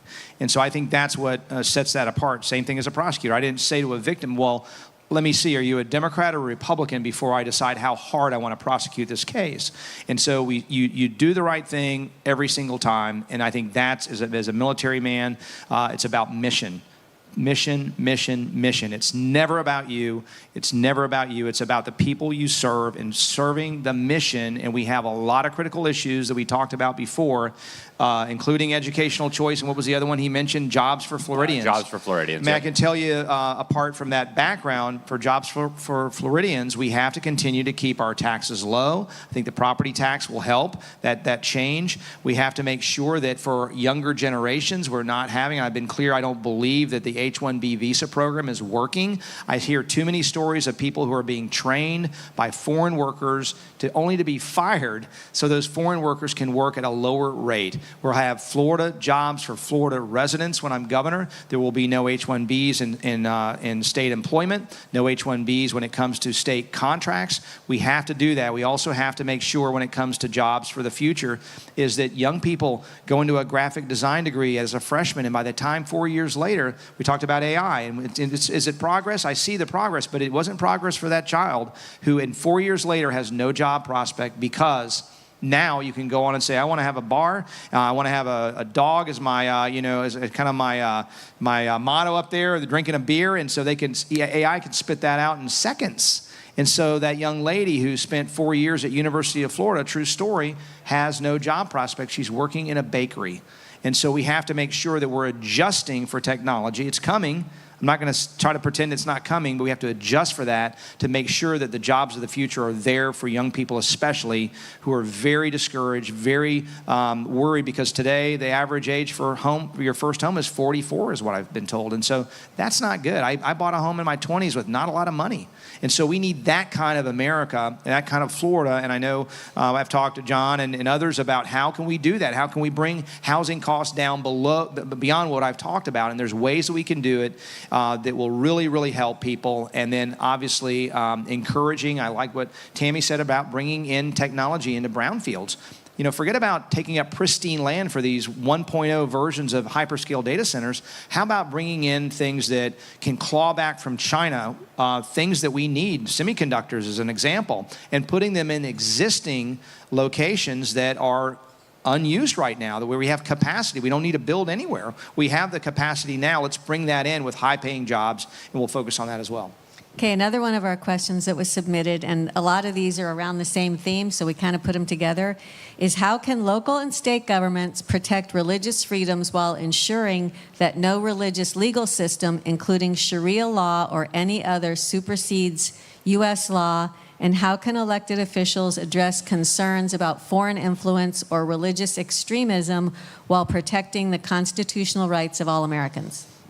Yeah, it's a really great question. I think you have to distinguish, all religions of the world from where you're talking about Sharia, which is really a civilizational concept that makes demands on every single secular institution, which is unlike Christianity, Judaism, Buddhism, Hinduism, as examples. And so I think that's where the separation, the litigation, if I were litigating it as a lawyer, and as a governor, that would be the argument I will make, that is not that's not characteristic of a religion. It's more similar to a system like communism that says we're making demands, coercive demands on every single secular institution, as opposed to matters of the spirit, matters of the heart, persuading people to come into this church and worship. That's a religion. And so separating those out, and the demands of Sharia go beyond those, in my opinion, of religious freedom. Having said that, we want to make sure for religious freedom that we're not allowing, and this goes to parental rights and other things, that I'm a Christian, but that doesn't mean you have to be a Christian, and whatever your faith is your faith, or no faith. And so we have to be diligent about protecting all of our citizens in however they practice their faith, no matter what that is. And so it's a very tight balance. And of course, the founders did this. With the First Amendment, you have both the free exercise clause as well as the establishment clause. The establishment clause simply saying that you're not going to allow, the Presbyterian church or the Catholic church or the Baptist church to be the church for Americans, and that's what you have to, that's all you're going to get. That's the establishment clause, and that's very important, as well as the free exercise clause to say, my faith is my faith, and make sure that government is not intruding on matters of the spirit, matters that are very personal and very important, that go to the heart of who we are and who we will be, not only in this life, but in the life hereafter. Excellent, thank you. And so here's another one, came also from X, formerly known as Twitter. What's the detailed timeline in the first 100 days contract for sovereignty, parental rights, and election integrity items? Well, for election integrity, it's going to be first 100 days. That means the first session. And I think we want to look at all the good ideas that are out there on election integrity. I think the biggest challenge with election fraud is two things: absentee ballots and machines that can be manipulated.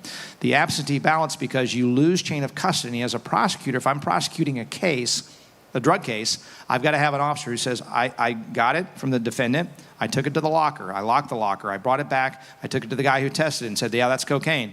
I took it back from him and I held it, and I checked it back in, and here's my initials for the date and time that I checked it back in, and here I am in court presenting it to you. It's never been out there where it's been tampered with or somebody's getting railroaded because you lost what's called chain of custody. When you send an absentee ballot out, by definition, there is no chain of custody. You're mailing it to an address, but you don't know who lives there. Does that person still live there? Are there 10 people that live there? Is someone else voting for that person? So these are things we have to do for election integrity.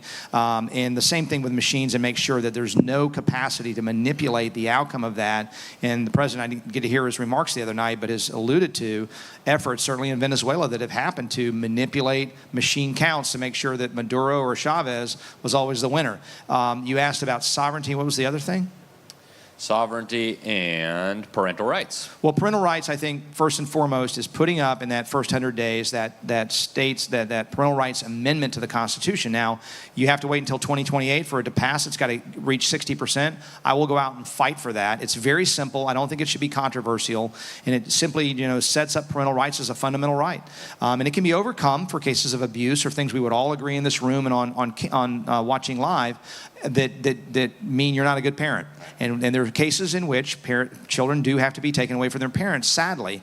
But we also want to make sure there are guardrails. So again, government is not removing children for decisions that really go fundamentally to how you're raising your children that you may disagree with, but it's not a situation of abuse. It's a difference over values. And on sovereignty, let me just say this. I said this to Ann on your show the first time. She was asking me, what are you going to do if the federal government, including this federal government, comes in and overreaches their constitutional boundaries? And my response is, we have a 9th and 10th Amendment that we will give a CrossFit workout every week if we have to. And that means saying no. letting them sue us if they have to, but also litigating as necessary to assert the rights of states. We're the United States of America, and the federalism system that we have is very important because it's about checks and balances. And a lot of the topics we talked about that get scary is when checks and balances disappear.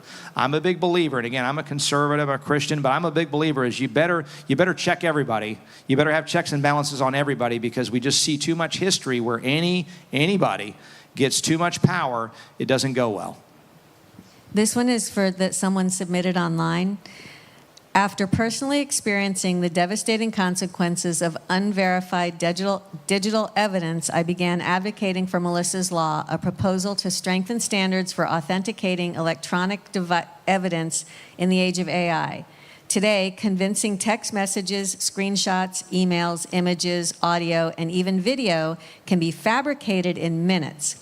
What specific legislative reforms do you believe Florida should adopt to ensure due process keeps pace with advancing technology while protecting innocent citizens from false accusations without hindering legitimate law enforcement investigations? Well, the short answer is we need them. We have them, but we need more. And you probably saw the video of a woman who was going to be arrested based off a flock camera hit that said, "Oh, same car, same, you're blonde, and we're arresting you, Amy," And like, wait a minute, I was at the grocery store, I wasn't anywhere near there. So this has to be something we're really thoughtful about. And again, it goes back to checks and balances, very heavy. I'm a former prosecutor, but I really believe in due process. I believe in beyond a reasonable doubt, because it's got to be a high bar, because you're talking about people's liberty, and so you have to have that. And so we have to continue to look. And the beauty about the legislative process is new things come. I didn't know what a hyperscale data center was when I was speaker. It was brand new, and now they've been coming like gangbusters over the last 12, 24 months. And that's where the legislature every year can step in and say, hold on a second. And the same thing with these sovereignty issues, with these civil liberties issues, is there's going to be some new game to be played that's going to abuse people, and we have to step in and stop it. The government has a role and a responsibility to do so. Excellent. And here's another one from X. We've got thousands of people watching on X right now at least. And the question is, how soon after taking office would the 30% state budget / and open the books approach for local governments begin? Right away. I've said on the affordability special session, of which Doge is a part, is that when my wife Adriana, who is here, I should recognize you, baby, stand up, be embarrassed on TV. But God willing, I will be. She'll be holding a Bible, and I'll have my hand raised. As soon as my hand comes down, I'll say to the legislature, "Hey, keep your bags packed. We're not waiting until the March session, the regular session. We're going into session right now, because truly, people are really desperate right now." And part of that is in my property tax plan is savings. And so that means savings at the state level, the local level, universities, special districts, our Medicaid program. I guarantee you there is waste, fraud, and abuse there. And I've had these conversations like I had with Catherine, with people who are way smarter than me, who talk about the fact that when it comes to healthcare fraud, you can steal $1 million and your penalty will be $250,000. Well, that's a pretty good deal to steal legally, basically, and get away with it and not have your license pulled or have something happen where you go to prison for that. And so we're going to have to tighten our restrictions and have greater audit functions and make sure that we're holding people accountable. And I will tell you candidly, for all those watching, that I don't care if you're a lifelong Republican, if you're stealing money, just because you're on my side of the aisle doesn't mean you're going to get any breaks from me. We're going to hold everybody accountable that steals from the taxpayers. People have lost confidence in institutions. We're going to restore that confidence and go after public corruption. Okay, thank you. We'll do one more from online, and then you can line up here to ask your questions. So this one is somebody submitted, again, earlier this week. How do we get the naturopath legislation to pass in Florida, and are you going to keep Surgeon General Latipo on? The answer to the second question, if he wants to stay, I would love for him to stay. How's that? I think the Surgeon General has done a great job. Listen, I mean, what he just did with the First Lady on what's in our baby formula, what's in common candies, was jaw-dropping. And to think that there's arsenic in baby formula, there's things that they revealed, needs to be done for all foods. The way to exercise your freedom is to have information. And the only thing I would mandate is information, so people have transparency. They know what is in their food, and then they can make choices. I go around with a Yucca app and say, what's in this? And some of the things you think are organic and this and that, and they have a great labeling, are not so good. And so you really have to do your due diligence there. And now I think I've lost your question. The first part of it was... How do we get the naturopath legislation I think we passed it. John, did we pass it? It did pass, but it got vetoed. Oh, wow, okay. I'm surprised. But, I can tell you I'm not going to veto it. How's that? All right, so if anyone has a question, just come up. Let's start with this gentleman right here. We promised he could be first. Yes. And anybody else, if you want to line up, we can take the questions. Good evening, Commander Renner. And Yes, I'll sir. address you as Commander, as an ex-enlisted Naval second-class petty officer. Thank you for your service. And thank you for yours as well. And thank you for your continued service in our government. You came to speak with us at Pinellas Watchdogs Yes, sir. last month. Yes, sir. And I came here to see you tonight. So it's my second time seeing you. I want to say that I am very impressed with your positions. And I do not envy your job at all, with so many issues to address. And thank you for the panel, for all of your knowledge and your information. And there's many people in this room that also I'm from Pinellas County. We have a very big problem in there in our government, 44% increase in property taxes. We have a county commissioner that allows cell phone towers to go in neighborhoods that I fought for 3 years, and it still went in on a church 300 feet from my front door. We have a data center that's being considered in there. We have county commissioners that do not listen to the people. But I can go on and on and on about all these issues. But my main issue, as I am in leadership at Pinellas Watchdogs, but I am also a bondservant and a disciple of Jesus Christ. As that, I work very, very intimately in the human trafficking field. I am director of prison operations, prison groups for the Sexual Integrity Project. In the last week, I conducted 2 Zoom calls and went to Pinellas. I go to Pinellas County Prison every Friday, and I treat about 45 gentlemen a week that are sex offenders. I watch these sex offenders do their time, come out of prison, and fight an uphill battle every single day. And we talk about porn and where this addiction starts. And it started in 1973 when they allowed porn to come in under the First Amendment. So we're having gentlemen that are addicted to this and then live their lives toward this, and with drugs and human trafficking and everything. And it is an uphill battle for them when they get out. What's the question, sir? So the question is, what do you plan to do in helping with this human trafficking issue? I know your position on traffickers, I know your position on porn, but for the gentlemen that get caught up in it and that want to get out, and it's just an uphill battle for getting them counseling, for everything else. Yeah, I don't know enough about what can be done to change their behavior if and when they get out. I can tell you that if they're engaged, not to disappoint you, but if they're engaged in that kind of thing, they're going to wish they did not come to Florida when I'm governor. We'll take a very, very hard approach to that. And so that means additional penalties, that means additional funding.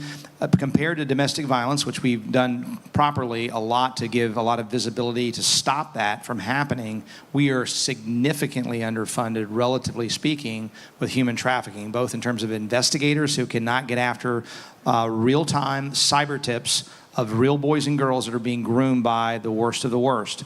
We have to close that gap and make sure there's an investigator saving that child before it's too late. We also have to have money for the victims, and so many of them are trafficked for prostitution. Find a way to get their records in a format where they can go and live a better second half of their life than they did the first half. Those kinds of things have to be done, but I'll just tell you, I don't know what can be done for them on the backside, but I am interested in helping them on the front side so they never get to that place, because once they hurt a kid, it's a bad day for them when I'm governor of Florida. Well, sex offenders, it's not about hurting kids. It's about some charges and stuff. So that's where it gets kind of clouded in. Yeah. Thank you, sir. We got to move on. We got a long line. Thank you very much for your question. Thank you. Next. Thank you very much. Hey, Sam. Speaker Renner, thanks for coming to Lakeland, right down the street from my house. Make it easy for me. There you go. All right. Sam Romaine here. I'm the chairman of the Polk County Republican Executive Committee. My question will be a little different today on jobs and bringing business into Florida. Just the other day, Saronic, which makes unmanned Navy ships, announced a $3 billion manufacturing port in Texas, bringing roughly $275 billion of economic impact to Texas. When I look at Florida, we're surrounded by ocean, great space for a port. Why did they not come here? Which I'm not sure you know the details of that, but how can we incentivize, or maybe not incentivize, encourage businesses, good businesses, to come to Florida with really high-paying jobs, and more specifically to Polk County? Yeah, I'll take Polk County last. I mean, it's a combination of low taxes, which we have one of the few states. Texas is one of them that has no income tax. It's getting that property tax reform right so that people coming in that would build those ships, if they were coming to Florida, the pitch can be, look, we've also addressed our property taxes as well. It's a light regulation, reasonable regulation for health and safety. It's also quality education, K-12 and higher ed, so that the workers that would fill those roles, and I think specifically we're talking about shipbuilding, my mind goes to vocational and technical training, which we must do. We must make a high school diploma matter again. We must make sure that we're allowing that educational freedom, that voucher, to go towards those types of degrees, to continue into adult learning and do things there, because those are jobs that will likely not be eliminated by AI or anytime soon. And so something like shipbuilding, we need to make sure we're doing that. I don't know the details of why we didn't get it, but I would certainly, I'm not a fan of corporate welfare, so what I wouldn't do is say to taxpayers, to everybody in this room who's struggling to pay their bills, is you have to pony up to bring an Amazon warehouse into Florida, which is kind of the concept of a lot of people that promote that. I'm a staunch opponent of that for stadiums or anything else. I don't think that you should be digging in the taxpayer's pocket for that. But I would make the argument that Florida is a permanent incentive, that we are the best place to do business in America, bar none, and figure out what the issue is. Sometimes this is where the CEO wants to live. I mean, to be honest, I don't know what the circumstances were there, but there's no reason why those places should not come to Florida. I'll add to that, Sam, to make sure infrastructure needs to be very important, and I'll make decisions that value not only roads, bridges, ports, seaports, airports, but also our environmental infrastructure, to preserve our water and these types of things. But for the ports, you want to have quality ports wherever they're going to be operating, so that they come in and say they're not, we're not behind the curve. And I don't know where Texas is in its ports relative to Florida, but we have some great ports. We have to continue to invest in those. Yeah, we know a lot about Amazon warehouses in Polk County. Yeah, and you asked about, unfortunately. You asked about Polk County, and look, I don't know other than to say that I will work with every county commission and local leaders to try to steer things that way. If you can highlight for me where Polk County's strengths are, let's go after a business that fits those strengths, that belongs in Polk County. Centrally located, you can get to a lot of different places really quickly. A lot of things come to mind from that. Obviously, you don't have ports. I mean, you don't have water, but there's a lot that can be done in Polk County that we can try to pitch at the gubernatorial level. And I'm happy to be a pitch man for Florida. I'm just not going to offer them taxpayer money to come and compete especially against existing Florida businesses. Thank you. Nice boots. Speaker Renner, thank you for your time, sir. I just have a quick question. What can you do, or what do you have planned when you get elected as governor, what actions will last, and so your successor maybe can't easily overturn it? Like, what plans do you have that could last instead of? Yeah, that's a great question, and thank you for your service. Air Force, Moody Air Force Base in Valdosta, but a resident of Florida. Thank you for your service. Thank you for yours too, sir. I appreciate it. Yeah, we did this when I was speaker because I'm very mindful. I got a question today about weaning ourselves off the federal government because they're going bankrupt, and the first thing they're going to do is take all the state money and just say you're on your own, and we'll be stuck in harm's way. But also, you always want to build the house so that if it gets taken over, that it's harder for them to tear it down. Ultimately, if we lose culture, and this is why higher education is so important, if we lose the next generations, and Reagan said we're only one generation away, It's not in the bloodstream. It's not inherited. We have to teach it. If we lose the next generation, there's not a house I can build that can't be torn down. But that's why parental rights in the Constitution is important. That's why we need to continue to build these guardrails around technology, around the surveillance state, around money, data privacy, all these things. I did data privacy when I was speaker to make sure that your information, which was being sold or shared without your knowledge and consent, without anybody ever knowing, to all kinds of companies. And that's how social media makes its money. It's free for a reason, because you're the product. Okay. And so we need to make sure that we're giving transparency and protections in all these different areas. Legislatively, it could be undone. But the good news is it's harder, because then you got to pass House and Senate, get the governor to sign it. And you would hope that in the near future and then midterm future, that in Florida, we at least have a governor, we have a speaker, or we have a Senate president who will say no. Because the most powerful thing a speaker can do, and I did it, is say no. I'm not going to hear that bill. I'm not going to move that legislation whatsoever, because it's bad for Florida. Thank you, Speaker. I appreciate it. Good evening, Senator. Yes, My name is Bradley Fee. We are advocates. We run Grace for the Children. We are advocates for children's rights here in the state of Florida. And I just have a couple questions. I've heard you guys hint on it tonight, how the court system and how tough things are on, and decisions that are made in the court system are kind of rough right now. But just to give you a couple statistics and then ask you how you would improve them, we have the caseworkers. 50% of them are overturned in 18 months. After 3 years, only 15% of the workforce in the caseworker system remain there. Even bigger problem is over the last 3 years, we have lost 25% of our foster parents. We were foster parents for 4 years. The stresses, the not being able to get resources. We just lost again the secretary of DCF, and she's only been in there a year. The DCF system is just so bogged down right now and is not operating efficiently that I think more and more problems are being caused because of that. How would you improve DCF? Boy, I didn't have this in my contract with Florida, because I don't know if I can fix this in 100 days, to be honest with you. It's you see no matter who it is, Democrat, Republican, whoever it is, good governors, not so good, nobody can seem to fix DCF, and it has got a boatload of issues that need to be fixed. And so I would just tell you that what I would like to see us do is really look strongly before we have to fix DCF, but look strongly at getting upstream. I believe in getting upstream of problems. The reason DCF is dealing with the catastrophe, the fallout. I'm a litigator. I'm dealing with contracts where they all, shook hands and say, let's go get some Krispy Kreme donuts and celebrate our new business together. And 2 years later, they hate each other's guts and they're coming to me to sue each other. You know what I mean? And so you want to get upstream of that problem so the problem doesn't happen. That means better parenting, helping parents to really, so that it never happens that parents lose their kids in the first place, but also then when it comes to government's interaction, putting guardrails around there so it's not loosey-goosey about when a child can be removed. We want to make sure we're protecting children from serious abuse, and so it's a really difficult issue. And I would love to tell you, of all the things we've talked about tonight, the things I know best, and I can just whip out answers to you, that I'm not as conversant on all the problems and all the solutions today. But I am convinced from 9 or 10 months of campaigning that is a very serious problem, that we have to get after this issue. And we have advocates in this room who want to do that and help me do that. And I'll be working with them to make sure that, and including yourself, to make sure that we do that and do right by children, do right by parents. Yeah, because many children are aging out before their cases ever get resolved. And then after they age out, the resources they have after they age out are just not there.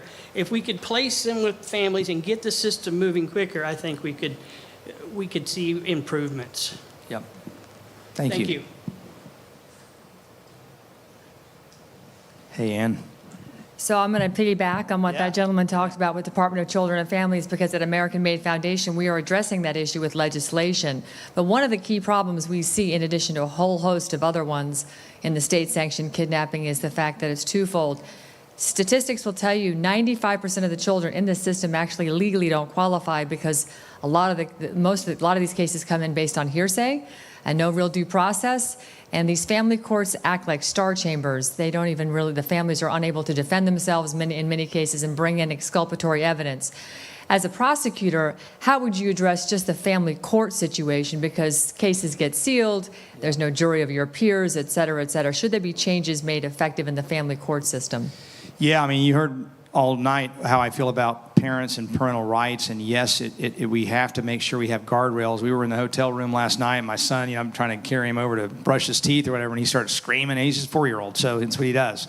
He's a boy. But I'm thinking like, man, somebody's going to hear this, and they're going to think I'm like abusing my child here. And then he starts laughing, and everything's fine. But that's, what happens sometimes, or it's a neighbor, there's something happening over here that we don't see that's causing that complaint to be made.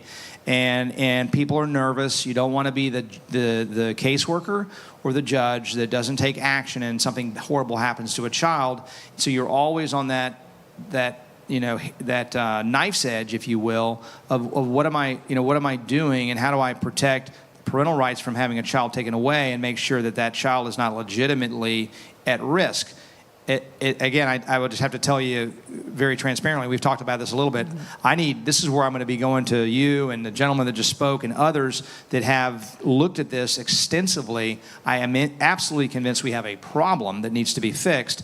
Specifically, how to fix it, I don't know yet, but I need to really work through a lot of these issues and make sure we hit a spot that we see improvement, because it's always the kids that get hit is the saddest part.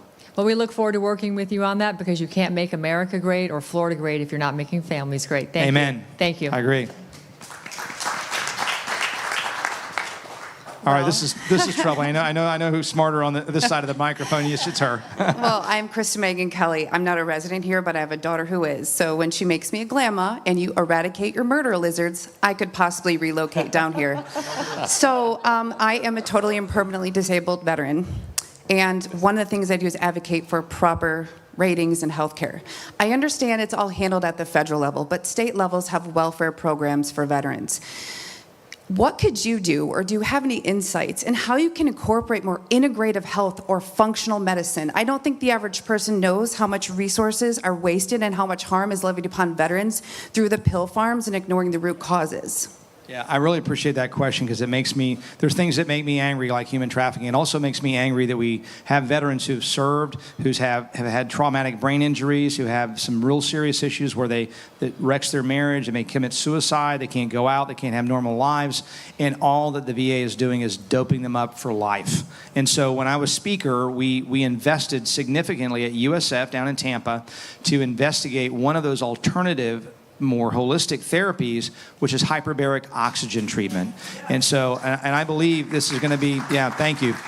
And so that was a speaker initiative, because I was shocked that the VA had never stepped up to do this. When I talked to veterans, thankfully when I came back, I didn't have those issues, but I have friends that I won't name, and they had great success. I've not met a person who's done this, has not had amazing success, changed their life. And so we put, I'll tell you, $28 million over use. It's a 5-year study.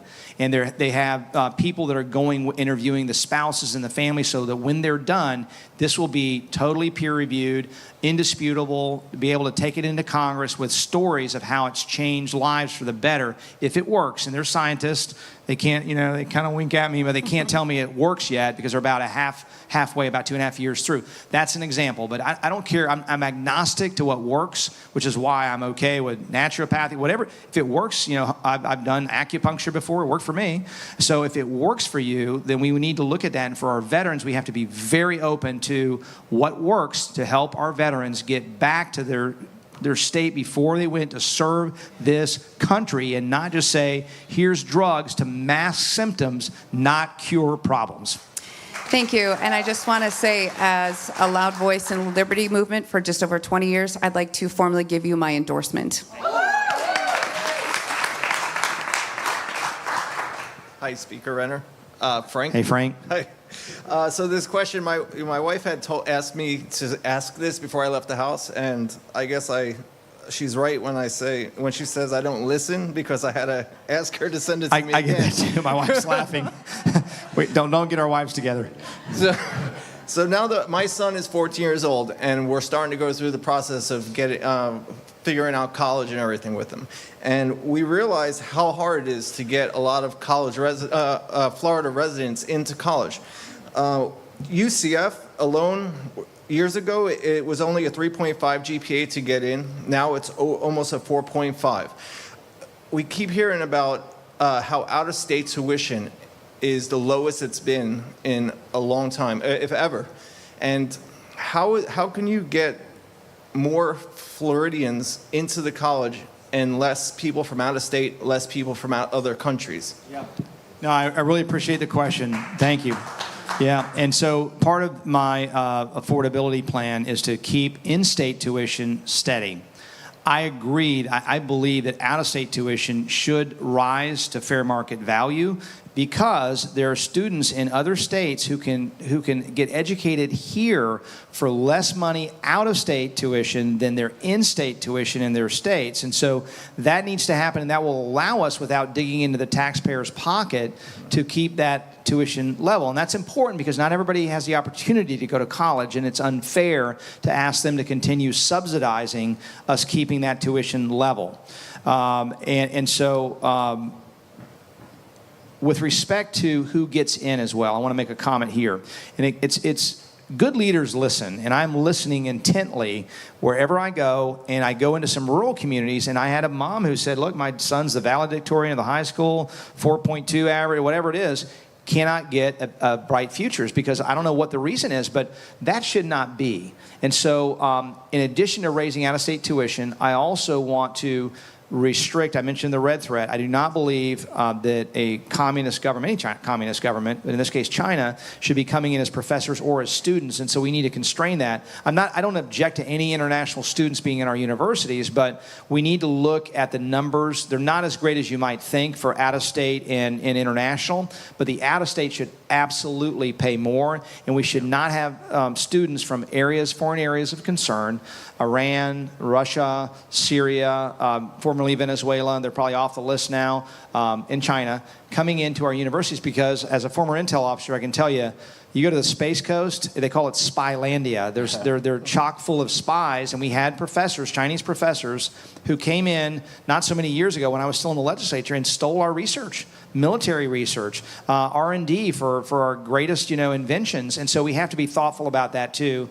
But that's how we open up more opportunities for Florida residents. And I think we need to look at how we can also expand, if it's not a public university, our private universities. When I was speaker, we also increased the EASE grant, which is a smaller amount of money. We spend a lot more on public school students, so but a smaller amount, $3,500, $4,000 per student to allow that same student that maybe doesn't get into UF to go to a private university, college here in Florida that get a good degree and help them a little bit in that course of learning and so that they can afford to get a college education.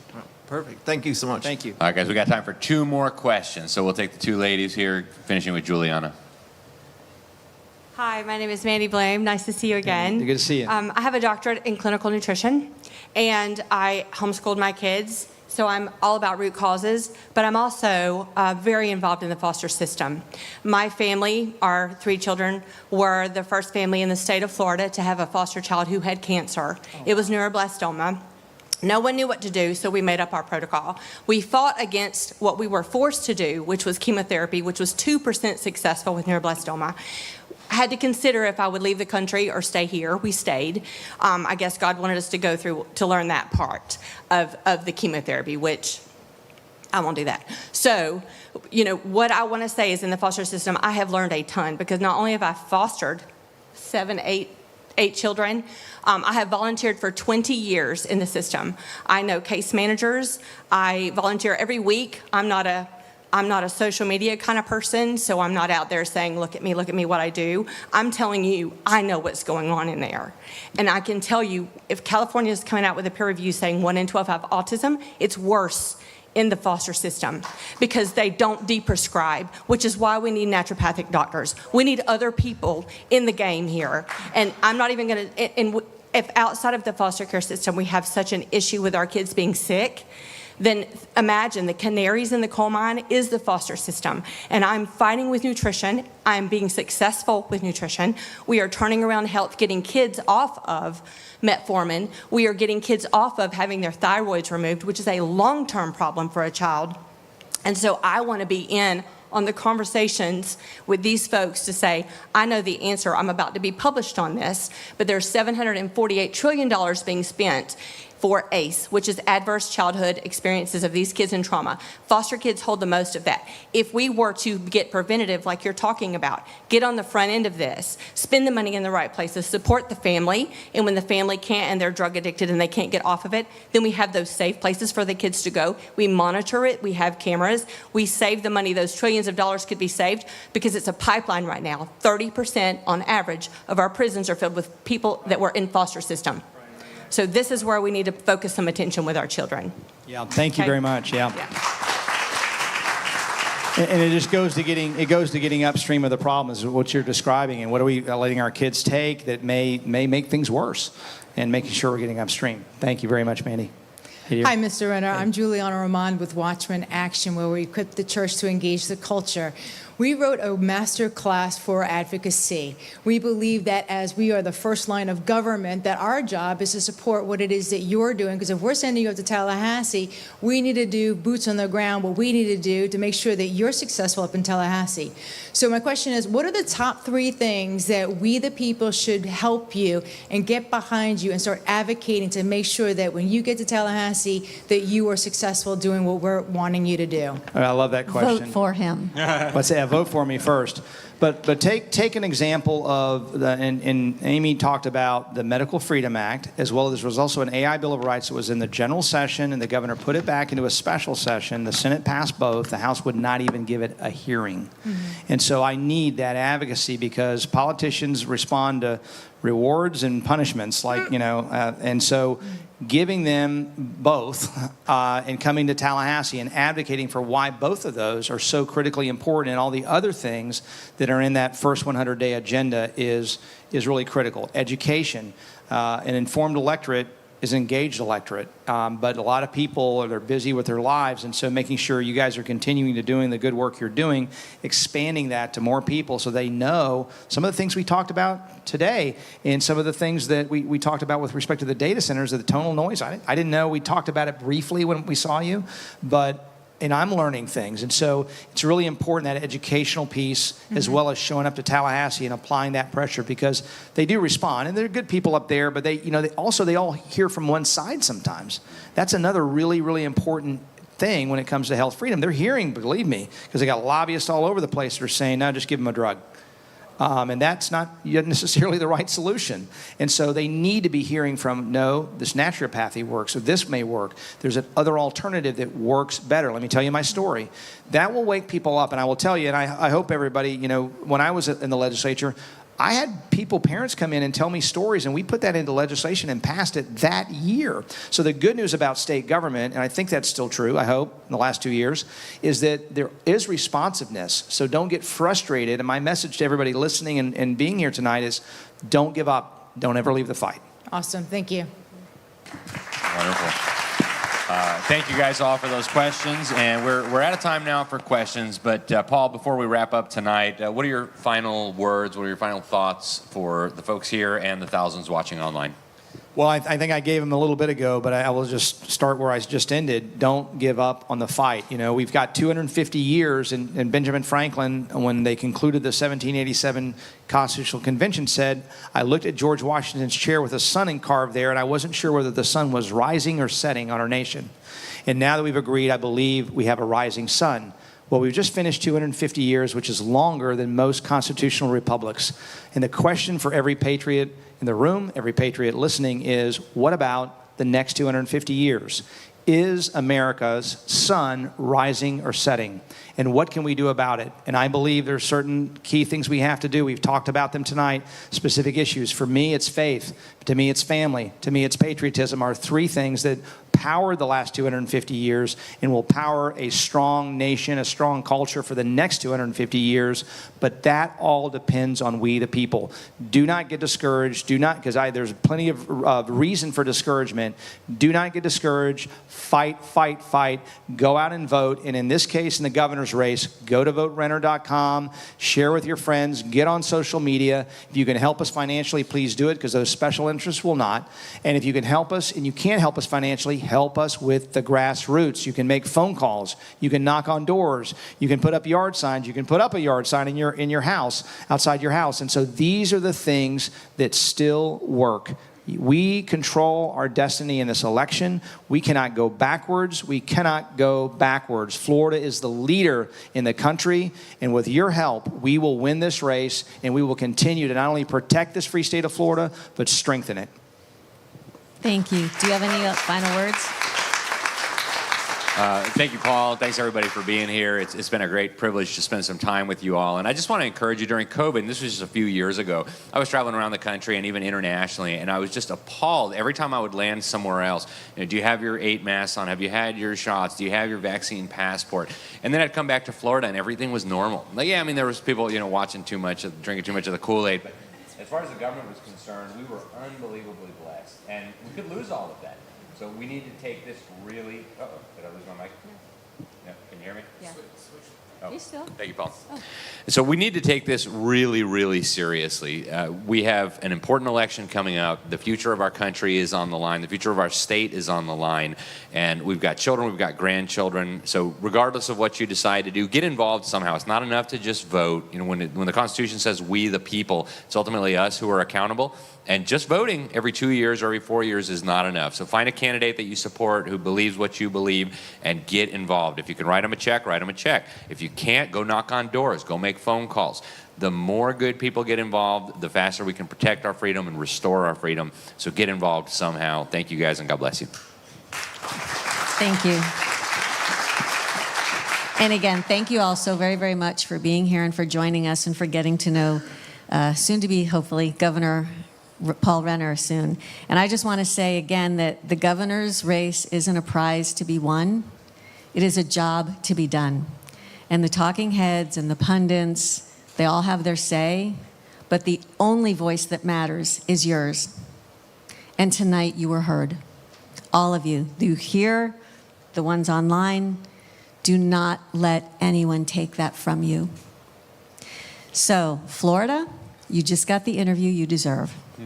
Now, go tell your friends, tell them to tell their friends, August 18th, go vote, and let's hire Paul Renner.